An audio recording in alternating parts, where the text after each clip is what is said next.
Hood Nation? Nidge here, DFX. We were checking out Diaphanoid's new versus verdict here. Ichigo taking on my boy Sephiroth. Now, I'm kind of worried because I know Ichigo is pretty damn strong, but it depends on who tells the story of Ichigo. I've heard Ichigo only being planetary. I've heard him surviving a black hole, even if it wasn't shaped in a circle. You know, there's so much. I want to see my boy Diaphanoid's take on it.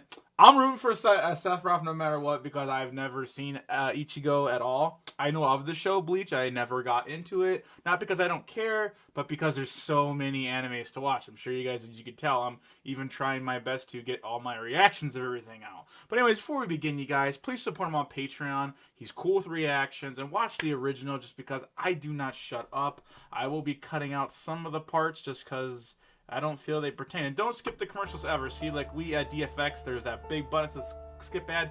Do your best never to click that. And also visit the website. You click that. That's how you Welcome back to Versus Verdict, the show where I answer the burning question of who would win in a fight Sorry, ruins friendships forever. One of the most highly debated topics is who would win in a fight between two guys with the most ginormous swords you've ever seen, who are both way too OP for their own good. This is the case with Ichigo Kurosaki, the star Bleach, versus Sephiroth, the antagonist of the Final Fantasy boy right series. there, I don't care. Before we can know who would win, we first need to analyze our two combatants. Ichigo Kurosaki learned martial arts from his dad, was always doing good in school, but he could also see ghosts, which kinda made him stand out from the crowd. Ichigo would block bullets. For reference, bullets are twice the speed of sound. However, all of this amazing skill and power has clearly made him cocky. And even though he could swing the sword at that speed, he successfully parried all of Cloud's Omni-Slash attacks. And the weird thing is, I can't exactly say that he underestimates his opponents, considering he more than often beats them easily. And while he does have insane impact durability, equaling out to over 1,500 tons. By the way, that's an extreme lowball considering he did that absolutely effortlessly. He is vulnerable to piercing weapons, and he can infinitely heal with his infinite supply of magic, though he does. I want to stop with the... okay, so someone is planetary, solar system, really, whatever, but they're prone to piercing weapons. Here's something that I want to put into perspective. I was actually going to make a video about this. Let's say I had this pen, okay, and I tried to stab Sephiroth. I wouldn't pierce his skin because the strength behind the pen is going to determine whether it pierces. Not anybody could stab him with a knife. Unless there's some proof out there showing some child or some weakling that actually could stab him. Does need time to do just want to throw that out there. None of this is any reason to ever challenge the one-winged angel of They're like, death. oh, Planet Buster, look and get stabbed. Alright guys, if you need a moment to think about it, or you're with your friends and want to take sides, pause the video right now. I'll wait. Ready? I'm just Alright guys, let's find out who would win. You're Hawaiian, bro. That's cool, man. Yeah! Oh shit, it's a 2D battle. I got you good. Oh, I cut you good, Holmes. Oh, boy. Oh shit. You to get that shit out of here. Cool. There we go. Oh, there they are. Oh. No, my boy! Last words. Oh, hell? Supernova! Been hiding in this entire fight. Meanwhile, whoa, who's who won? I don't know. I got a feeling that somewhere in the world somebody ripped those off. Don't be stupid. It was a boomstick. Goodbye. Is it a draw? Me. 10 hit points left. Let me try that again. 1 hit point. Damn it! One more time. 1 hit point. It ain't gonna kill him. It doesn't work. It doesn't. Big thanks to MLG Avocado for animating this. Make sure you go give him a subscribe. Now, if this is anything like my last Sephiroth video, I'm going to get a ton of hate for this. Sephiroth would have been able to kill Ichigo with his supernova attack. There's not really much debating that. But remember how he does the supernova attack. He draws his enemies into his own space or dimension. But Ichigo's been trapped in time and space warping attacks before, like the Black Coffin, and easily broken the dimensional barriers between them. Now, the best confirmable speed feat for Sephiroth that we have is being comparable Third. to Cloud, who deflected multiple bullets, which move at twice the speed of sound with ease. No. But just for the sake... No. You gotta look at Tifa versus Laos. He actually moves a third the speed of light, bro. You do got argument. Let's highball him. I don't like using statements, but let's just go ahead and use it anyway. Because he is this video. It's been stated that Sephiroth's power was way bigger than that of Chaos Vincent or Weiss, who in their fight completely disappear from the human eye's perspective. Now, being on a different level can mean many things. It can mean your power, it can mean your skill, it can mean anything.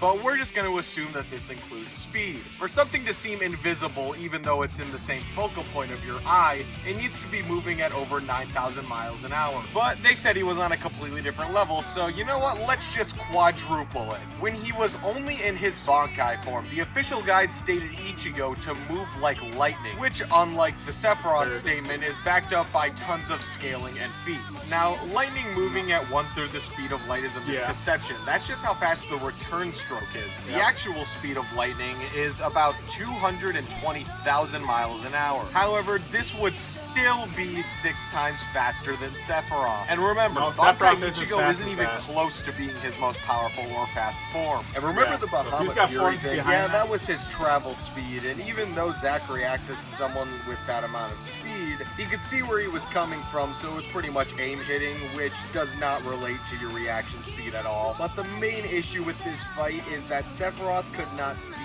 Ichigo. Sure, he could probably sense his general direction, but not his exact movements. If Sephiroth could affect him with his illusions, he couldn't exactly pinpoint where those illusions could stand. I guess what I'm going to say is if Ichigo is faster than a third the speed of light, then yeah, I agree with you. And remember, they're both vulnerable to piercing weapons, so one direct slash from him and it would be all over. Once so again, Ichigo piercing wouldn't be comes affected down by his to illusions, how he wouldn't be strong able the to be swinger attacked is. that well, and he could escape I the couldn't stab supernova. Ichigo, and while I guarantee Sephiroth can regenerate, I seriously doubt he's going to be able to regenerate from getting his head slashed off. Also, for those of you in the comments who says he can just return to the live stream and make a new body, this is going by a first death scenario. Looks like Ichigo just Kurosaki Sephiroth back to the live stream. Winner, Ichigo. Next up on Versus Verdict.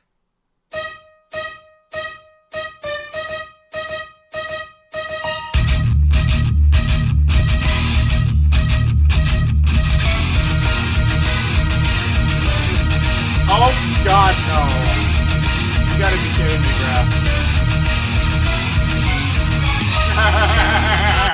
Hey, it's me, Dyphanoid. You guys got 2 out of 5 points. Congratulations. I can't believe I'm doing this next episode. Oh my gosh, what does my life come to? Just like and subscribe. Oh my gosh. Pretty much. So I just voted for my boy. But I'm gonna have to argue with you, man. Well, obviously, the knowledge that we know, what knowledge that we accept, and what physics do we also accept. I've seen people be like, oh, well, we know this glass of water and cup weighs 10 pounds in my world. We'll just say that for the sake of the argument. So it must weigh 10 pounds in their world. Well, that's not exactly true. Like, there's different physics and stuff. For instance, they say, oh, well, you know, blah, blah, blah. The Earth, our planet weighs blah, blah, blah. But in the comics, Superman's able to bench the planet. Okay, so let's take that into consideration. If you actually were to bench the planet, according to science and physics, it would crack and snap and it would throw the planet out of orbit, which hence is debunks that it would even be physically possible to do so. But in their universe, it is possible, which shows you that the physics of their universe versus our universe are not even the same to begin with. Hence, why Spider-Man, someone that's maybe 120 pounds soaking wet, can pick up a car. It's physically impossible. There's superhuman strength doesn't work that way. You need mass to even lift something. You know what I'm saying? Like, that's what breaks all physics to begin with. Just like Supergirl. You know, she's a skinny twig blonde that can fight like Superman. I mean, there's just no hell and way that anybody with that weight would be strong enough. And it's hacks. That's what it is. So, but anyways, you guys, like I said, if you guys want to join Hood Nation and give my boy a chance here, it's going to be over here. And like always, you know, we got that playlist to get your feet wet. But if I need a cup of tea, y'all go find it. It's out there. Believe it. This is Nidge from DFX. And I'm out.